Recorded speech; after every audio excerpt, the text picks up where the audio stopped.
مقامات پر اللہ پاک نے ارشاد فرمایا موت برحق ہے، بطور مسلمان ہمارا ایمان ہے کہ فوت ہونے کے بعد بندہ ختم نہیں ہو جاتا بلکہ وہ ایک جہان سے دوسرے جہان میں منتقل ہو جاتا ہے۔ جس طرح ایک بندہ پاکستان سے سعودی عرب عمرہ شریف کرنے کے لیے جائے، حج کرنے کے لیے جائے، دعا کریں اللہ پاک سب کو حج کی توفیق عطا فرمائے، سب کو عمرے کی توفیق عطا فرمائے۔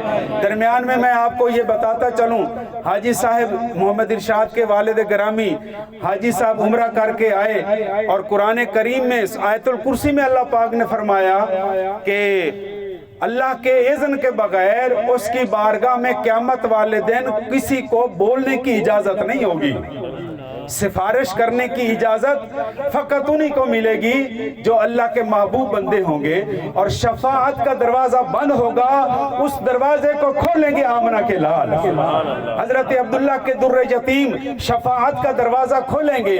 حضور کی شفاعت کے صدقے میں پھر حافظوں کو، شیرخوار بچوں کو اور حاجیوں کو اور شہیدوں کو اجازت ہوگی کہ وہ اپنے اپنے پیاروں کو بخشوا کر جنت میں لے جائیں۔ تو ان میں سے ایک حج کرنے والا یا عمرہ کرنے والا اللہ کی بارگاہ میں حاضر ہوگا، پروردگار عالم کی طرف سے ارشاد ہوگا، حدیث پاک میں ہے، سرکار ارشاد فرماتے ہیں قیامت والے دن ہر حاجی کو حکم ہوگا 400 لوگوں کو جنت میں لے جاؤ۔ کعبہ شریف کا دیدار بندے کو عام نہیں رہنے دیتا، وہ خاصوں میں شمار ہو جاتا ہے، اور کعبہ شریف کا یہ درجہ ہے۔ ساتھ یہ بھی سن لیجئے، ایک اور حدیث پاک بھی یاد آ گئی، سرکار نے فرمایا کہ جو بیت المقدس کو ایک نظر دیکھ لے، بیت المقدس جس کا دوسرا نام ہے مسجد اقصیٰ، جہاں نبی پاک نے شب معراج 1,00,000 کم و بیش 24,000 پیغمبروں کو نماز پڑھائی، امام بنے، اس مسجد کا نام ہے بیت المقدس یا مسجد اقصیٰ۔ سرکار نے فرمایا جو ایک نظر مسجد اقصیٰ کو دیکھ لے، بیت المقدس کو دیکھ لے، اسے 1000 شہیدوں کا ثواب مل جاتا ہے۔ پھر آگے حضور کا دریائے رحمت جوش میں آیا، سرکار نے فرمایا جو میرے دین کے عالم کا چہرہ دیکھ لے اس کو یوں سمجھے اس نے بیت المقدس کو دیکھ لیا ہے۔ تو کعبہ شریف کا دیدار بندے کو عام نہیں رہنے دیتا، اور کعبے کا بھی ایک کعبہ ہے اور وہ ہے رخ مصطفیٰ۔ ساری دنیا کعبے کی طرف جھکتی ہے پر کعبہ حضور کی طرف جھکتا ہے۔ تو اللہ پاک اپنے محبوب کا صدقہ ہم سب کو یہ توفیق ارزانی فرمائے کہ جو پروردگار عالم نے ارشاد فرمایا وَلَذِكْرُ اللَّهِ أَكْبَرُ۔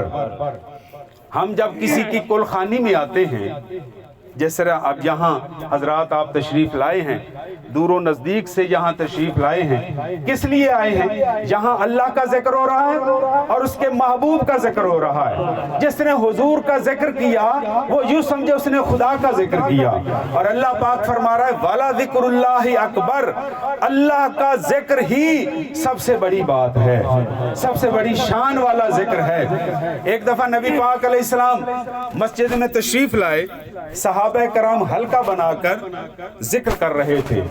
حضور نے پوچھا کیا کر رہے ہو؟ عرض کی یا رسول اللہ جلسنا نذکر اللہ ونحمدہ علی ما ہدانا للاسلام ومن بہ علینا یا رسول اللہ۔ یا رسول اللہ ہم بیٹھ کر اللہ کا ذکر بھی کر رہے ہیں اور اس کی حمد بیان فرما رہے ہیں، اور اسلام کے ذریعے اس نے ہمارے اوپر جو احسان فرمایا ہے اس پر اس کا شکر ادا کر رہے ہیں۔ تو نبی پاک علیہ السلام نے مسکرا کے ارشاد فرمایا اللہ پاک کو تمہارا ذکر اتنا پسند آ رہا ہے کہ وہ فرشتوں کے سامنے تم پر فخر کر رہا ہے۔ تو جو بندہ اللہ کا ذکر کرتا ہے، اللہ پاک نے قرآن کریم میں دوسرے مقام پر علماء اور قراء صاحبان تشریف فرمائے ہیں فَاذْكُرُونِي أَذْكُرْكُمْ، پس تم مجھے یاد کرو میں تمہیں یاد کروں گا۔ اور اللہ کا بندوں کو یاد کرنا یہ بہت بڑی بات ہے، یہ بہت بڑی عظیم بات ہے۔ تو ہم جب بھی کسی کی قرخانی میں آتے ہیں تو اللہ کا ذکر کرتے ہیں، اس کے محبوب کا ذکر کرتے ہیں، اور اس ذکر کے بعد جو ہمیں ثواب ملتا ہے ہم اپنے لیے بھی، اپنے فوت شدگان کے لیے بھی، اور اس خاص مرحوم کے لیے بھی ایصال ثواب کر دیتے ہیں۔ ہماری اس دعا کے صدقے میں، ہماری اس دعا کی برکت سے اگر وہ بندہ بخشا ہوا ہے تو ہماری دعائیں اس تک پہنچتی ہیں، اس کے درجے بلند ہو جاتے ہیں۔ جب اس کا درجہ بلند ہوتا ہے، اللہ کے قریب ہو جاتا ہے، عرض کرتا ہے رب العالمین میرا دفتر عمل تو بند ہو چکا ہے، دنیا دارالعمل تھا، قبر دارالجزا ہے، میں یہاں آ چکا ہوں، اب نمازیں بھی یہاں معاف ہیں، اور روزہ بھی قبر میں کوئی نہیں رکھتا، زکوٰۃ کا بھی وہ مکلف نہیں ہوتا، حج بھی اس سے ساکت ہو جاتا ہے، تو پھر کس عمل کی بنا پر میرا درجہ بلند ہوا؟ تو پروردگار عالم کی بارگاہ سے جواب ارشاد ہوتا ہے، اے میرے بندے، تو فوت ہونے کے بعد اپنے دوستوں کو، مخلص دوستوں کو دنیا میں چھوڑ کر آیا، اپنی نیک اولاد کو دنیا میں چھوڑ کر آیا، ان کی دعا کی برکت سے میں نے تیرے درجے بلند کر دیے ہیں۔ اور دوسری صورت یہ ہے کہ اگر سرکار نے فرمایا کہ سب سے بھیانک منظر قبر کا ہے، یہی وجہ ہے کہ حضرت عثمان غنی داماد رسول ذو النورین سیدنا عثمان غنی رضی اللہ تعالی عنہ جب جنت البقیع کے قبرستان میں کسی مردے کو دفنانے کے لیے تشریف لے جاتے تو قبر کے سرانے پر بیٹھ کر حضرت عثمان غنی جو عشرہ مبشرہ میں شامل ہیں زاروں قطار روتے، عرض کیا جاتا امیر المومنین خیریت ہے، آپ رو کیوں رہے ہیں؟ تو آپ ارشاد فرماتے کہ قبر یہ آخرت کی منزلوں میں سے پہلی منزل ہے، اگر یہاں کامیاب ہو جائیں گے تو آگے وارے نیارے ہیں، جنت کی کھڑکی کھل جاتی ہے اور قیامت تک جنت کی خوشبودار اور ٹھنڈی ہوائیں اس قبر میں آتی رہتی ہیں، اور خدا نہ خواستہ اگر قبر میں بندہ پھنس جائے تو اگلی منزلیں تو اور زیادہ مشکل ہیں۔ اور میں نے حضور سے سنا کہ قبر بھیانک منظر ہے، لوگ اس سے عبرت حاصل نہیں کرتے، میں اس لیے رو رہا ہوں کہ اللہ پاک سب کو قبر کے عذاب سے نجات عطا فرمائے۔ اور آپ اتنا روتے کہ آپ کی داڑھی آنسوؤں سے بھیگ جاتی تھی۔ آج ضرورت اس چیز کی ہے، لوگ ہنسنے زیادہ لگ گئے ہیں، رونا نصیب نہیں ہو رہا کسی کو۔ وہ لوگ خوش قسمت اس مجمع میں بھی جنہیں پچھلی رات اٹھنا بھی نصیب ہے اور اس کی بارگاہ میں رونا بھی نصیب ہے۔ اور آخری میں گزارش کروں، جن کو رونا نصیب ہو جائے پھر ان کو کیا کیا انعامات ملتے ہیں۔ حضرت شاہ عبدالعزیز محدث دہلوی کی بارگاہ میں دلی شہر میں ایک آپ کا منہ لگتا مرید آ گیا، شاگرد آ گیا، جو بلا جھجک عرض کر لیتا تھا۔ باقی تو لوگ ڈرتے تھے کہ آپ شیخ الحدیث ہیں، محدث ہیں، لیکن کسی پر شفقت ہو جاتی ہے۔ اس نے عرض کی، حضور میں نے سنا ہے جس طرح دنیاوی بادشاہ حکومتیں کرتے ہیں، اللہ پاک نے روحانی طور پر بھی اپنے ولیوں کو حکومتیں عطا فرمائی ہوئی ہیں۔ میں دیکھنا چاہتا ہوں کہ دلی شہر کا آج کل حکمران کون ہے؟ تو آپ نے ارشاد فرمایا، جاؤ دلی شہر کے فلاں شہر چوک میں ایک درویش خربوزے بیچ رہا ہے، آج کل اللہ پاک نے اسے دلی کی ولایت عطا فرمائی ہوئی ہے۔ تو دیکھنا، یہ بعض اوقات اللہ کے ولی ظاہر ہو جاتے ہیں اور بعض اوقات اللہ کے حکم سے وہ چھپے رہتے ہیں۔ عام بندہ انہیں سمجھتا ہے کہ یہ کوئی مزدور ہے، کوئی سبزی بیچنے والا ہے، پھل بیچنے والا ہے، لیکن وہ اللہ کا باکمال بندہ ہوتا ہے، اللہ کی نظر رحمت اس پر ہوتی ہے۔ یہ بندہ گیا، کہنے لگا جی یہ 1 روپیہ لیں، مجھے خربوزہ دیں۔ انہوں نے جی لکھنؤ کے بڑے مشہور و معروف خربوزے میٹھے، خربوزہ دے دیا۔ اس بندے نے آدھی ڈلی توڑی، کھائی اور پھینک دی۔ کہنے لگے یہ تو پھیکا ہے۔ انہوں نے دوسرا دے دیا، پھر کہا یہ تو کڑوا ہے۔